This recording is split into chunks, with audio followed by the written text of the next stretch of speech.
खाली खाली अखियों में तू ही बसा था, मन्नत मुराद मेरी तू ही दुआ था। रिश्तों के मान सारे झूठी कहानियां, होती ना आसान रब्बा याद भुलानियां। हो हारा दिल सजना वे, हारा दिल सजना वे, ओ सजना वे। آدم ها هر کاری میکنن برای خودشون میکنن.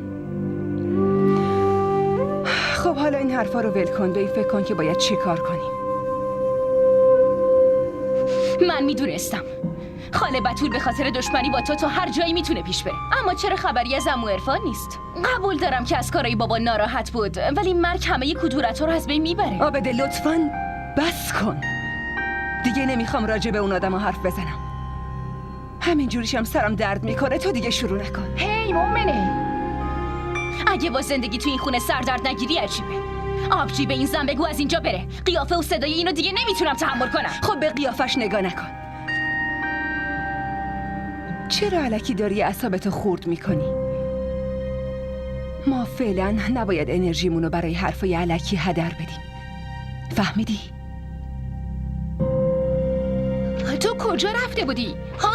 مگه نمیدونی بچه با گریش اعصاب و صوت هم نمیذاره؟ این که ما هر جا بریم یا نریم به تو هیچ ربطی نداره. آفرین، هر چقدر غم سرتون میاد ولی زبونی تندید بند نمیاد. نمیدونم خداوند برای خلقت از چه خاکی استفاده کرده. در مورد خاک منو بیخیال شو، کسی به این راحتی ها نمیتونه منو بشناسه.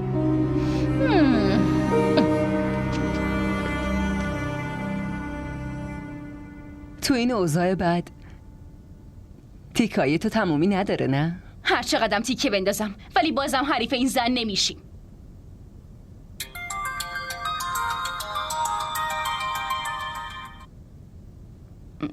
الو، بله فراز، الان میام.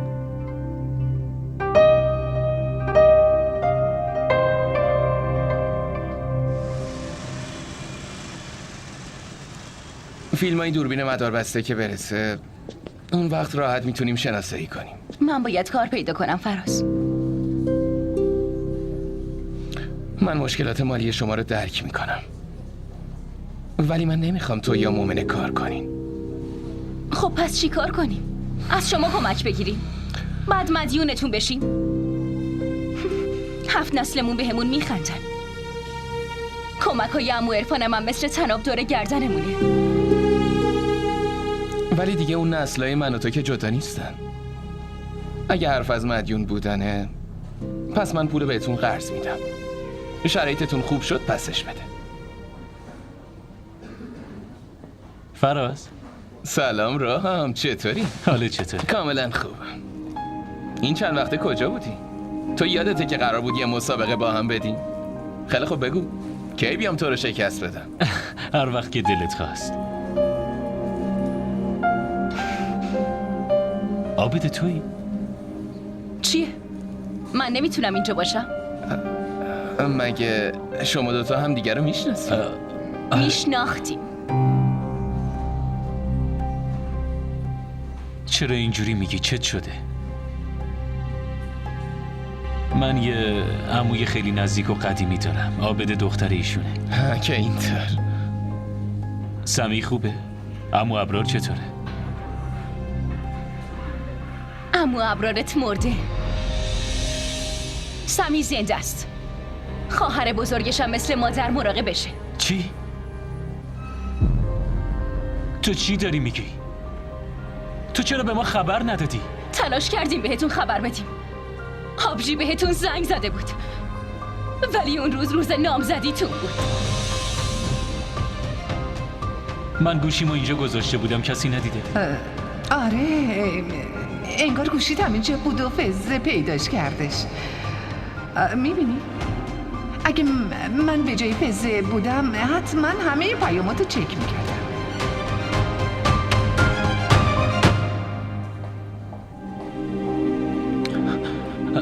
من واقعا متاسفم عابده، باورم نمیشه این اتفاق افتاده. ما هم باورمون نمیشه. داداش روحام، اونم وقتی کسی به قتل میرسه. هیچ کس نمیتونه مرگشو باور کنه. بریم فراز. عابده گوش کن. من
सजना वे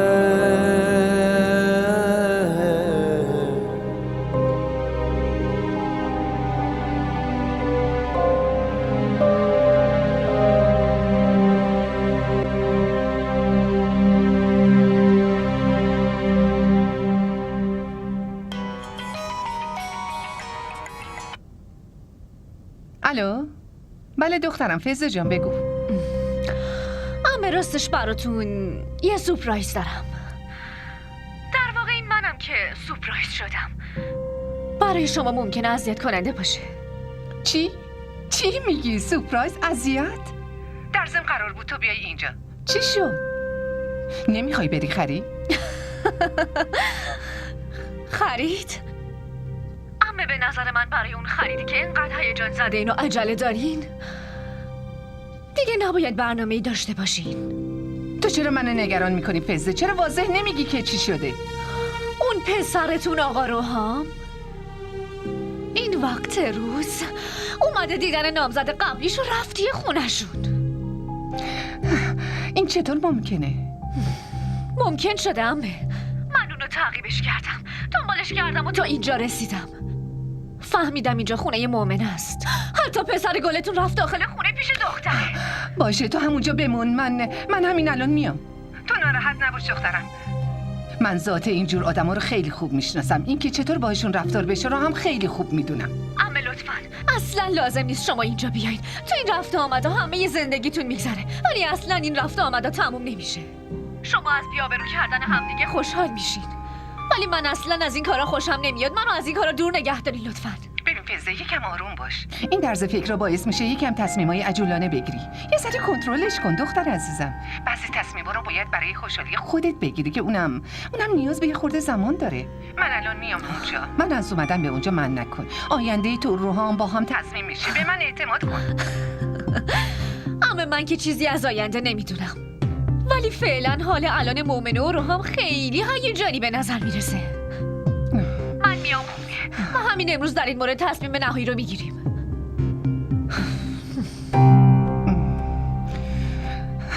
روحام من با تو چی کار کنم؟ مشخصه که اون دختره طلسمت کرده. معذرت میخوام. من تو کلمی ندارم که از خودم دفاع کنم. من هیچ وقت فکرشو نمی کردم که توی دوره از زندگی خودم رو اینقدر ناتوان احساس کنم، ولی اینا همش تقصیر توه. گفتم این زندگی ماست، تصمیم این زندگی رو ما باید بگیریم، اما نه، تو هیچ وقت به فکر خوشحالی و خواستای من نبودی. این خواسته ای که گفتین شما باید از زندگیتون حذفش کنین. بدون خواستم میشه زندگی کرد، ولی زندگی بدون احترام غیر ممکنه. تو خیلی تنها شدی نه؟ من خیلی نگرانتم. نه، تنها نیستم. سمی هست، عابده هست. مسئولیت این دوتا با منه. بعد اینکه بابا ما رو تنها گذاشت حتی فکرشم نمیتونم بکنم که ولشون کنم. شاید برای گذر کردن از این شرایط مشکل خداوند داره منو امتحان میکنه. مومن، من باید چی کار کنم؟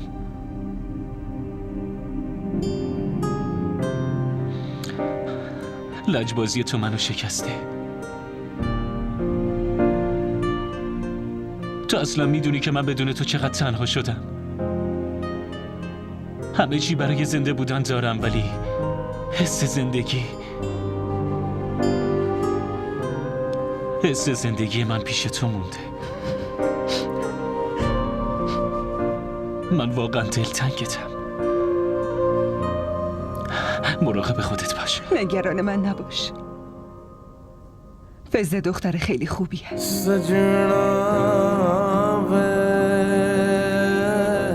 خیلی دوستتون خواهد داشت. همه خوبن، فقط این منم که بدم. یکی مراقبم باشه یا نه چه فرقی میکنه؟ درد بے انتہا پل پل میں لمحوں میں ہے کیسے بھلاؤں میں تجھے عکس تیرا ہی جانا نیندوں میں سپنوں میں ہے کیسے بتاؤں میں تجھے تم دور ہوئے مجبور ہوئے ہم کیسے کریں یہ درد بیاں ریزہ ریزہ سب خواب ہوئے چھم چھم برسے پیاسی اکھیاں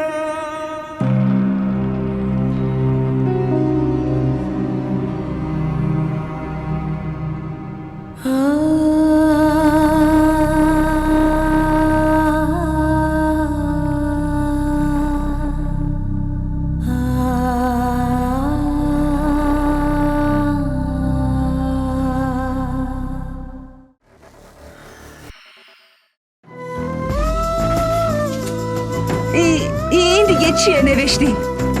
چرا پاک نمیشه؟ این اسم دیگه از دستت پاک نمیشه. عروس شدن یکی از بزرگترین آرزوهای هر دختره، اما فکرشم نمی کردم که اینجوری بخوام عروس بشم.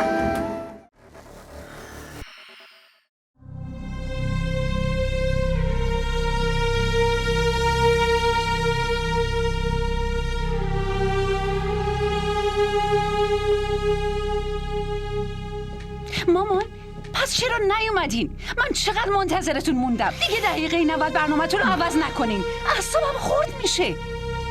تو فقط به فکر خرد شدن اعصاب خودتی، منم که اینجا دارم عقلمو از دست میدم. قدر این آسایشی که پدر مادر رو بهتون دادن رو نمیدونین. همه چیزو که ازتون بگیرم اون وقت عقلتون سر جاش میاد. این چه حرفیه که میزنین؟ باز چه اتفاقی افتاده؟ این ماجرای خانوادگی پایین شهری تموم شدنی نیست، نه؟ ماجرا که خیلی قدیمیه، ولی این یه بخش جدیدم داره. یه طرف غرور عمه، یه طرفم لجبازی روحام. ولی عمه، شاید شما یه چیزی رو نمیدونید. اون دختر داره از روز اول باهاتون مسابقه میده. مامان اون دختر از روز اول داره با شما مسابقه میده. شما این که اصلا شکست رو قبول نمی کنی، اونم از برنده شدن دست نمیکشه. این چه مزخرفیه که داری میگی؟ چه شکستی؟ چه برنده ای؟ اون دختره حتی ارزش اینو نداره که اسمش تو این خونه گفته بشه. فزه، روحام حتما با تو ازدواج میکنه. این ازدواج با رضایت کامل قلبی خودش انجام میشه. شما کاملا درست میگین عمه. این که شما میتونین هر کاری بکنین یا هر تصمیمی که میخواین بگیرین، ولی تصمیم نهایی با روحام، مگه نه؟ شما اینو میدونین تا به امروز هر تصمیمی که روحام گرفته اون تصمیم خودش نبوده، بلکه عکس العمل مخالفت‌های مومنه بوده. من چطور این موضوع میدونم؟ پسر یکی یه دونتون خودش به من اینو گفت. اون از من خواست که بهش زمان بدم. ازم زمان خواست که از خماری اون عشق قدیمیش در بیاد. اینقدر براش بیارزشم؟ یعنی من گزینه‌های دیگه‌ای برای ازدواج ندارم؟ نمیخوام پسرتون با ازدواج کردن با من بهم لطف کنه. خیلی جالبه با من ازدواج بکنه، همه ی رسوماتو با من پیش ببره، ولی تو دلش یکی دیگه باشه. من اینو نمیخوام. نمیذارم همچین چیزی بشه فزه. خودتو اصلا با اون دختر مقایسه نکن. مامان، نه لجبازی شما تموم میشه، نه حتی روحان با فزه خوشبخت میشه. این از من به شما نصیحت. حداقل من داداشمو میشناسم. این دخترای پایین شهری هم غرورشونو برای هر چیزی و هر جایی به کار میبرن. احساساتی میشن و اون وقت همه چیشونو فدا میکنن. ولی دخترم، روحام حتما با تو ازدواج میکنه. من اینو بهت قول میدم و اون خیلی خوشبختت میکنه. من به خاطر خوشبختی تو تا جایی که بتونم پیش میرم. حتی اگه این کارمو لجبازی فکر کنی یا حق مادریم.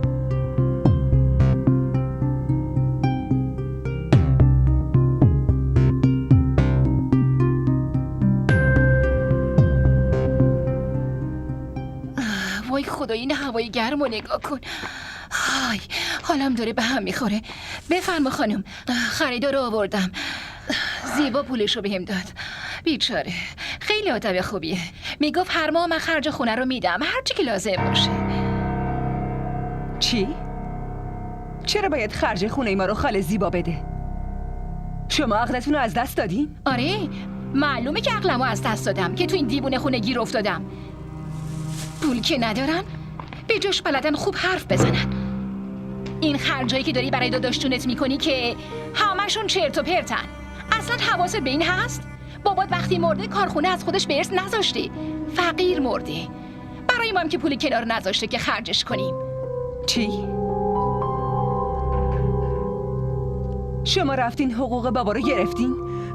اون وقت بازم میگین که هیچ پولی پیشتون نیست؟ خب که چی؟ از دفترش زنگ زده بودن که بیا. خودت که خونه نبودی بخوای بری. شروع کن، بازم دعوا رو بنداز.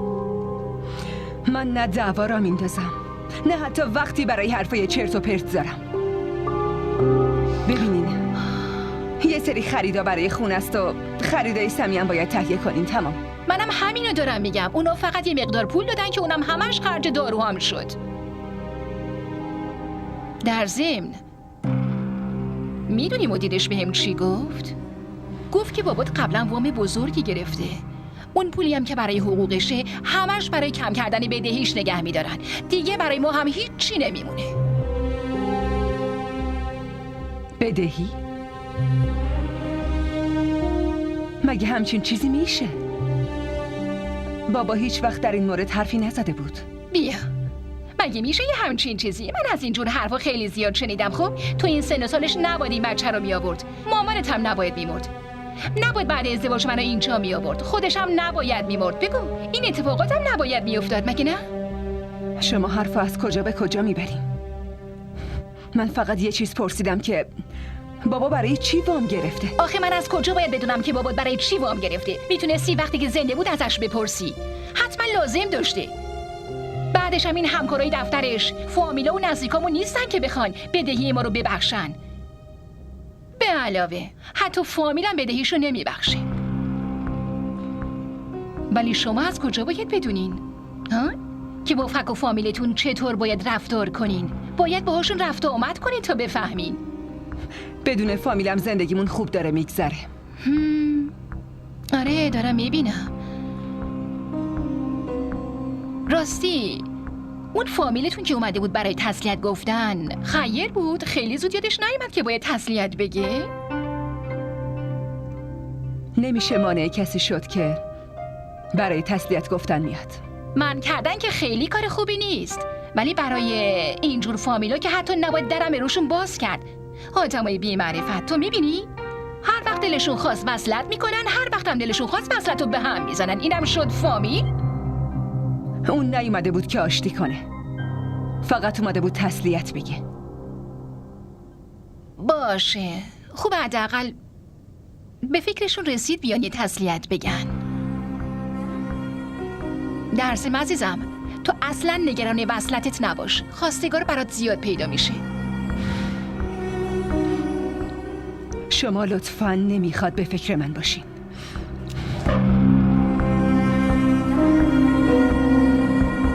ما را در شبکه‌های اجتماعی دنبال کنید. آخرین بار وقتی دیدن ابرار رفته بودم، تمام ارتباطمو باهاش قطع کردم و اونجا را ترک کردم. بعدش دیگه نه اون به دیدنم اومده، نه غرور من اجازه داد به دیدنش برم.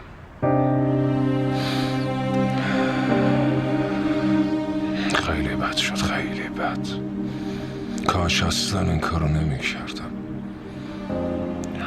اینکه لحظه های آخر زندگیش کنارش نبودم همه ی عمر عذاب وجدانش رو میکشم.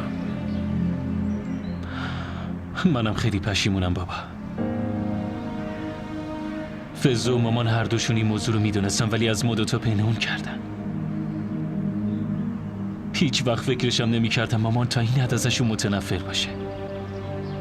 و فزه اون دیگه چرا این کارو میکنه؟ مامانت خیلی کار بدی کرد. اینکه خبر فوت ابرار رو ازمون پنهون کرد کار اشتباهی بود، ولی تأسف کار دقیقا اینجاست که برای اون آدم زنده یا مرده هیچ فرقی نداره. اون برای رسیدن به اهدافش تا هر حدی میتونه پیش بره. ولی بابا این که محبت محسوب نمیشه، بلکه همش از سر خودخواهیه. شما حدسم نمیتونین بزنین که چقدر از این رفتار مامان ناراحت شدم. آره پسرم، میفهمم، میتونم درک کنم، ولی بطول هم خیلی خوب میشناسم. اون تو رو خیلی دوست داره پسرم، ولی یه چیزی هست که بیشتر از تو دوست داره، اونم غرورشه. وقتی غرورش باشه دیگه هیچ کس رو نمیتونه ببینه.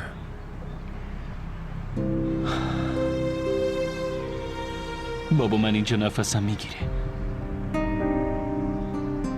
احساس میکنم انگار دارم تو قفس زندگی میکنم. لطفاً بذارین از اینجا برم. من حتی تو سخت‌ترین شرایط مؤمنه کنارش نیستم.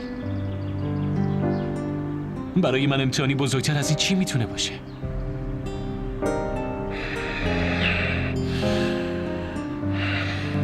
پسرم انشالله همه چی درست میشه، همه چی درست میشه.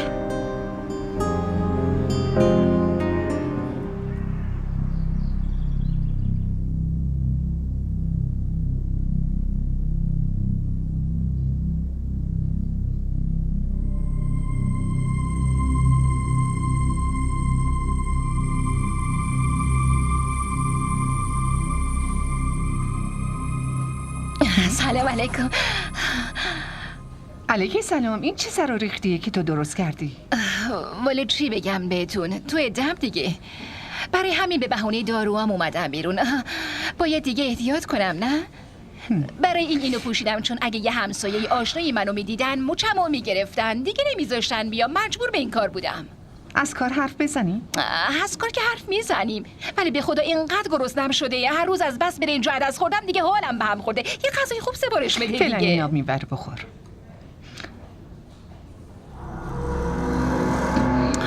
خیلی گرمه. حالا چه کار مهمی با من داری که گفتین اینجا قرار بذاریم؟ خب خونتون دعوت هم میکردین، راحت اونجا حرفامونو میزدیم. به همین بهونه خونه شما رو هم میدیدم نه؟ بالاخره هرچی باشه فامیلیم. تو چی فکر میکنی؟ فکر میکنی برای فامیل بودن گفتم پاشی بیای اینجا؟ پس دیگه چه دلیلی میتونه داشته باشه؟ راستی بگین شماره‌مو از کجا پیدا کردین؟ من این فکر رو کردم که چون شما نمیخوای بیاین خونمون برای همین من اینجا دعوت کردین. شماره تو چطور پیدا کردم و چرا باهات اینجا قرار گذاشتم چیز مهمی نیست که بخوای بفهمی. تو فقط باید اینو بدونی که برای چه کاری بهت گفتم بیای اینجا. خب حالا بگین ببینم چی کارم دارین؟ راستش من برای این گفتم اینجا بیای که ازت بخوام مؤمنه رو یه جوری از زندگی پسرم دور کنی، حتی پسرم نتونه رد و پایی ازش پیدا کنه. منظور من خیلی واضح بود. تو باید یه کاری با مؤمنه بکنی که هیچ وقت لیاقت راهامو نداشته باشه. به خاطر اون دختره راهام خیلی داره ازم سرپیچی میکنه که منم نمیتونم اینو تحمل کنم. وای خدا، این حرف کجاش تعجب داشت؟ ما از بعضی آدم ها اینقدر متنفر هستیم که دلمون میخواد اونا رو بکشیم. که اینطوره.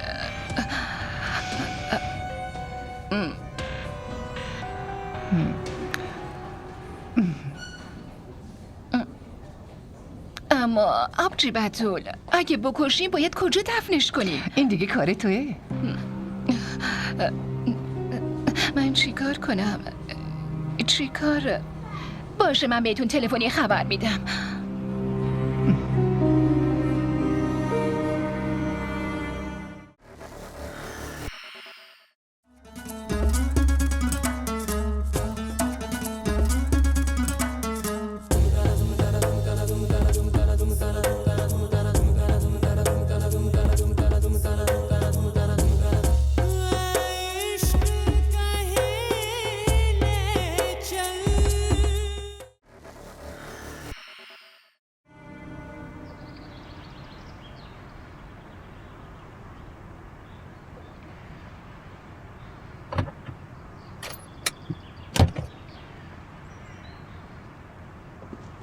روحام، من میخواستم یه حرف مهمی باهات بزنم. میتونیم بریم بیرون؟ حوصله بیرون رفتن ندارم. خودت تنهایی برو. چرا من تنهایی برم؟ خب میخوام با تو برم دیگه. فزه لطفاً تنها بذار، نمیخوام برم بیرون. سرم درد میکنه، برای استراحت اومدم خونه. بعداً با هم حرف میزنیم. روحام، تو چرا از من عصبانی میشی؟ با این کار چی رو میخوای ثابت کنی که همه اشتباهات از من بود؟ زمانو که نمیتونی به عقب برگردونی، پس ولش کن. روحام، ببین، من یه دختر خیلی رو راستی هستم. این حرفای کنایه دار و مبهم تو رو نمیفهمم. من فقط کاریو کردم که عمه بهم گفته بود. خب در ضمن نظر من اینه که عمه داره درست میگه. اونا لیاقت اینو ندارن که بخوای باشون وصلت کنی. کی لیاقت داره و کی لیاقت نداره؟ تو چطور به خودت اجازه میدی این تصمیمو بگیری؟ این تصمیم من نیست، بلکه نظر عمه است. ببین فزه، قرار ما دوتا با هم زندگی کنیم و مهمترین چیز اینه که چقدر تفاهم داریم. مومنه قبل از همه چیز دوست منه.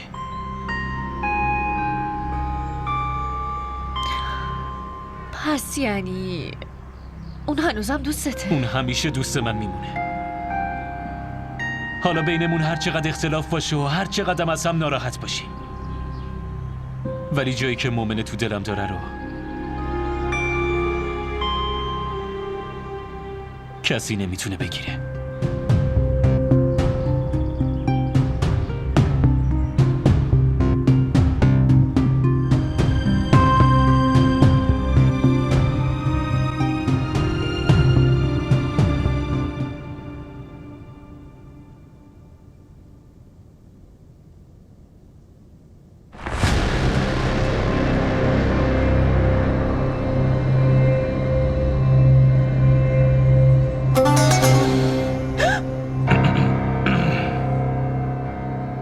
چه بی‌ادبیه؟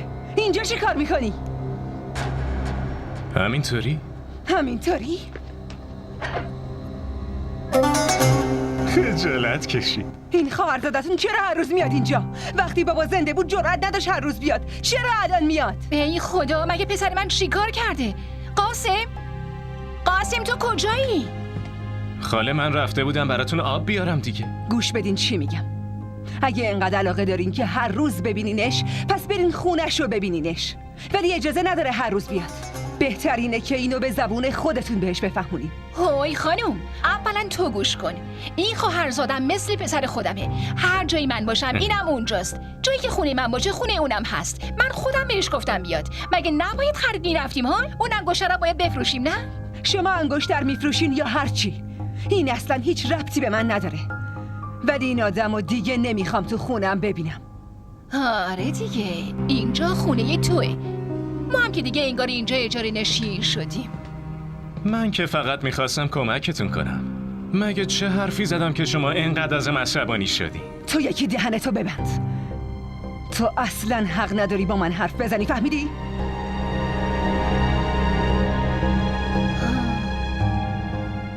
خدای توبه. ببین این زبون تند و تیزشو. خاله، من با همین دختر ازدواج میکنم. زبونش عجیب تند و تیزه و قیافش هم که خودتون دارین میبینین. خاله، اینجور دختر اگه تو زندگیم بیاد، اون وقت زندگی کردن یه لذت دیگه برام داره. هر چه زودتر کارای عقد من و این دختر انجام بده. پسر، چی داری برای خودت میگی؟ بیا اینجا. ما را در شبکه‌های اجتماعی دنبال کنید. ببین، نیازی نیست که هیچ کار اشتباهی ازت سر بزنه. این دختری که الان ازش خوشت اومده زندگی رو برات حروم میکنه. تو هنوز مونده تا اینو بشناسی. انگار نمیتونی هیچ کاری برام انجام بدی خاله. این که چطور حرفمو به کرسی بشونم و خودم خوب بلدم انجام بدم. یادت باشه چی بهت گفتم. نمیخوام هیچ کاری اشتباهی ازت سر بزنه. وقتی گره‌ای با دست باز میشه، چه دلیلی داری با دندون بازش کنیم؟ پیش این در و همسایه با آبرو زندگی کن. تا کی باید مثل حیوونا از این خونه به اون خونه در به در بشیم؟ یه خونه مثل قصر گیرمون اومده. صبور باش. یعنی میگی پس قبول کنم خاله؟ ولی هر چه زودتر با این دختر باید ازدواج کنم. تمام. بگیرین، اینم آب. بخورین. لطف کردی آب آوردی. نکنه توش زهر ریختی؟ نه ترس، قرار نیست به این زودیا بمیری. اول کاری کن با این ازدواج کنم بعد بمیر. بیشعور. من برات گوشی رو روشن میکنم تا بتونی بازی کنی خاله. امروز برای خالم بازی جدید گرفتم. بیا بگیر بازی کن دیگه. نمیخوام بازی کنم. اعصاب منو خورد کرد. مگه ندیدی چقدر بهم بی احترامی کرد؟ میخواد بازی کنم. تو نگران این نباش خاله. کافیه یه بار بذاری این ازدواج سر بگیره، بعد همچین آدمش کنم. اینو دیگه من خیلی خوب میدونم چی کار کنم. دلا میخواد از مشت بگیرم و بندازمش بیرون. اینو بسپار به من خاله. من خوب بلدم کارم انجام بدم. حالا ببین. آره میدونم. خواهرزاده تو هم دیگه. ناسلامتی تا بزرگم کردی. من هیچی یاد نگرفتی. یاد میگیرم. حالا ببینیم و تعریف کنیم. ولی میدونم با اینجور دخترها چی کار کنم.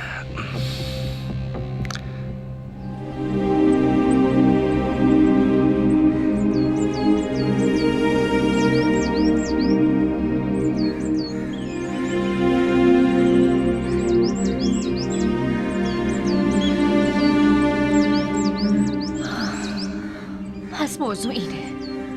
پس چرا تو منو خودتو احمق فرض میکنی؟ خب برو راضیش کن. اون راضی نمیشه. در واقع اون عشق نمیخواد، بلکه احترام میخواد. ارزش و عزت میخواد، کاری که مامان انجام نمیده. چی؟ روحام حرفمو گوش کن.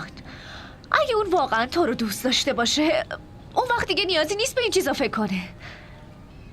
اون فقط خوشحالی تو رو میخواست. دیگه نباید نظر بقیه براش مهم باشه. اول ازش عصبانی بودم، ولی الان که بهش فکر میکنم میبینم اون حق داره. جایی که احترام نباشه اونجا زندگی کردن سخت و دشوار میشه. لطفاً این حرفا همش چرت و پرته. یه طرز فکر قدیمی. اون قدم قدیمی نیست. تو متوجه نمیشی.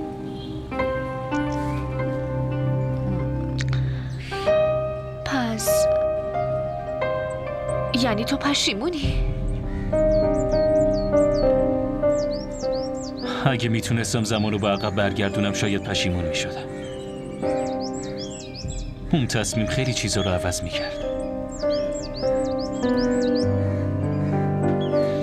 مؤمنه میخواست همه از اومدنش به این خونه خوشحال باشن، ولی من نتونستم خوشحالش کنم. برای همین از دوریشم احساس آرامش میکنم.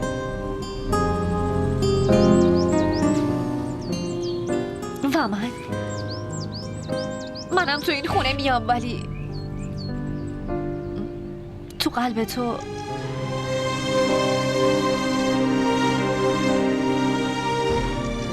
فضا تغییرات به زمان نیاز داره.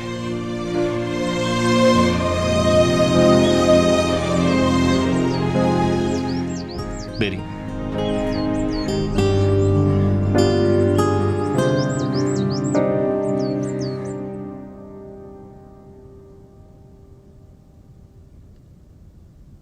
آبجی داداش روحام از نامزدیش خوشحال نیست.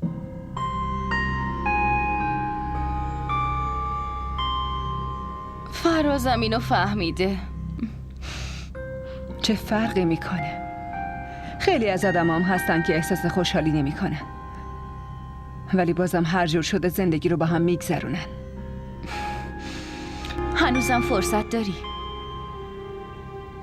خب اینو بگو ببینم، مامان فراز کی میخواد برگرده پاکستان؟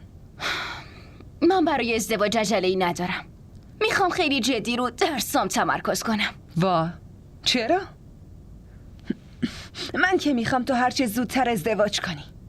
ازدواج میکنی میری سر خون زندگیت. من نمیخوام تو اون چیزایی رو تحمل کنی که من کردم. اون راهیو بری که من رفتم و دست خالی برگشتم. آبده آبده آبده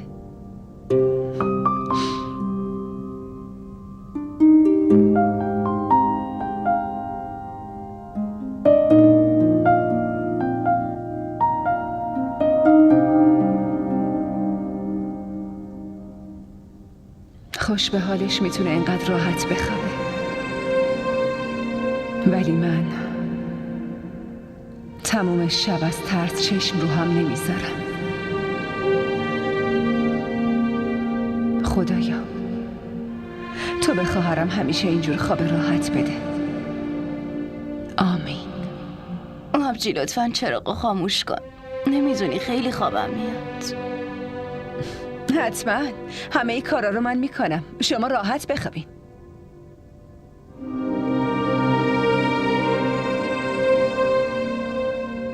خاله یه چیز مهمی بهتون بگم. یه وقت نقشه قتل کسی رو نکشی. اون رئیس خانمت که هست خودش یه گوشه میشینه ولی ما رو تو درد سر میندازه.